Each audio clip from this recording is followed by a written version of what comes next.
Namaste. Tonight, the largest synchronized illusion on Earth begins in Mexico City as the host nation step onto the grass against South Africa to launch the expanded 48-team tournament. Over a 3 billion human minds will anchor their consciousness to a single point in a space. But let's look past the corporate banners. We are not just watching a game, we are entering a global century. We are seeking a painkiller. Why does the human heart race, weep, or erupt in a fury over 11 strangers moving a piece of leather? Because a baseline of a modern human existence is so heavy. We carry a quite constant weight of a personal trauma, financial strain, broken connection, isolation, and overwhelming feeling of insignificance in a massive world. Eastern philosophy calls this dukkha, the friction of life. Football is the world's most potent socially accepted anesthetics. For 90 minutes, your personal pain is a posed. The matrix lets you completely forget who you are. Human beings have an ancient evolutionary hunger for a oneness, a desperate spiritual craving to dissolve the separate self and belong to a singular, powerful organism. When you put on that nation jersey, your isolated, lonely ego vanishes. You are no longer an individual struggling through a complex life. You are a part of a massive, roaring community self. It mimics the profound feeling of spiritual awakening, but it uses a tribalism to build a bridge. The trap is simple. When the final whistle blows, the illusion breaks and the separation returns. To truly heal our relationship with these spectacles, we must look at what is actually it is. When the framework of international football was unified back in 1904, it was not just establishing a sport league, it was constructing a psychological containment matrix for a human evolution. For a thousand of years, human tribes settled territorially trauma through a raw violence and physical annihilation. Football is our evolutionary compromise.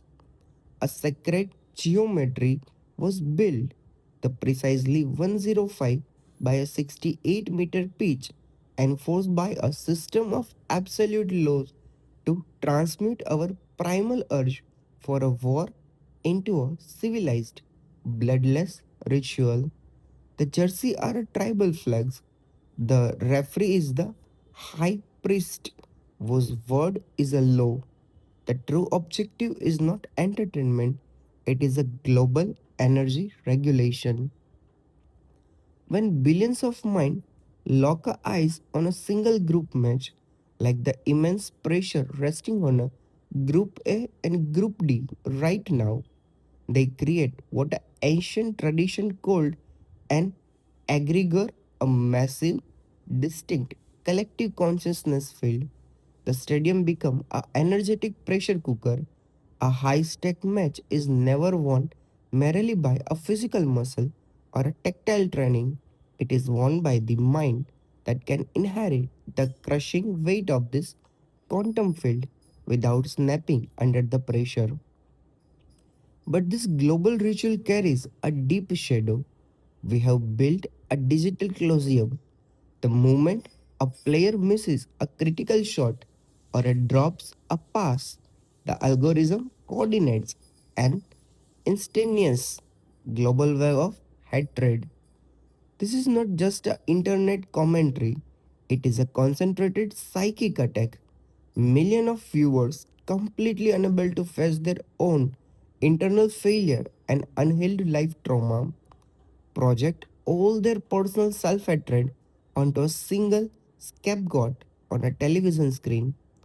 This projection fractured the athlete's mental sanctuary, manifesting as a sudden physical injury or a chronic exhaustion. In a matches that follows, we have become so addicted to predicting the future, so captured by sports, betting a script, and algorithmic certainty that we treat a human movement like a pre written machine. When you force a living, breathing human dance into a deterministic script, you trap your own mind in a loop of constant anxiety. You cease to be a witness to a magic, you become a prisoner of expectation. How do we solve this? How do we watch this historic tournament not as an addictive escape to a numb or anxiety, but as a path to a true mental liberation? We apply a Zen prescription. First, we look past the corporate logos and see the player as a subconscious master of presence. To survive a high pressure penalty kick, an athlete must achieve a machine, the mind of no mind.